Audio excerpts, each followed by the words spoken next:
শৈলটাই কিন্তু টাকার গাছ। যৌনপল্লীতে বেড়ে ওঠা এক নারীর গল্পের ছবি নীলপদ্ম। যে নারী জানে না তার জন্ম পরিচয়, জানে না যৌনকর্মী হিসেবে তার বেড়ে ওঠার কারণ।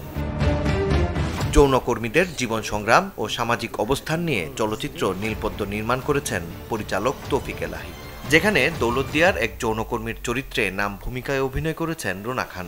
সিনেমার অনেক জনরা থাকে, আমরা বিভিন্ন জনরার সিনেমা করি, তো সিনেমা দেখি, সিনেমার মার্কেট তৈরি হয়ে আছে। তো আমাদের এই গল্পটি একেবারে জীবনের গল্প। নীলপদ্মর নীলাকে যদি পর্দায় আসলে বিন্দুমাত্র বিশ্বাসযোগ্য মনে হয়, তার পুরো কৃতিত্ব আমার পরিচালকের। আমার পরিচালক, আমার সিনেমাটোগ্রাফার, আমার সহশিল্পী যারা ছিলেন তাদের। দেশের বাইরে বিভিন্ন উৎসবে প্রদর্শিত হলেও বুধবার প্রথম বাংলাদেশে দেখানো হয় নীলপদ্ম। ঢাকা আন্তর্জাতিক চলচ্চিত্র উৎসবের পঞ্চম দিন বাংলাদেশ প্যানোরামা বিভাগে হয়েছে এর প্রদর্শন। এই যে অভিনয় শিল্পীরা শ্রম দিয়েছেন, তাদের যেন সার্থক হয় এবং যাদের জন্য আমরা গল্প করেছি তাদের যদি কোনো মঙ্গল হয়, কোনো পরিবর্তন হয়, আমি বিশ্বাস করি। আমি ব্যক্তিগতভাবে আমি ভেরি অপটিমিস্টিক গাই, আমি খুব আশাবাদী মানুষ। শেষ খড়কুটো পর্যন্ত আমি ধরে রাখতে চাই, বদলাবেই, ভোর হবেই। এই গল্পের মধ্য দিয়ে যে জীবনটি উঠে আসবে, সেই জীবনের পাশে দাঁড়ানোর জন্য আমরা ব্যক্তিগতভাবে, পারিবারিকভাবে, সামাজিকভাবে কিংবা রাষ্ট্রীয়ভাবে আমাদের এক ধরনের দায় আছে।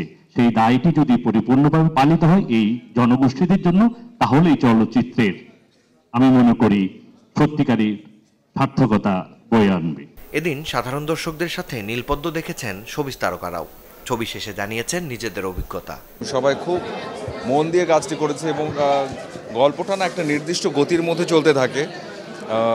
ব্যাকগ্রাউন্ড স্কোর থেকে শুরু করে এমন একটা সুদিং জায়গা যে বোঝাই যাচ্ছিল না যে গল্পটা কখন শুরু হয়ে কখন শেষের দিকে চলে আসলো। আমার খুবই ভালো লেগেছে, পরিচালক থেকে শুরু করে সবাই খুব ভালো কাজ করেছে। রুনা আপুর অভিনয় অসাধারণ ছিল।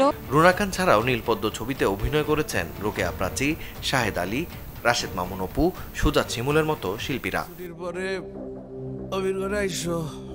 মাকসুদুল হক ইমু, চ্যানেল 24, ঢাকা। তোমার জাদুর মতো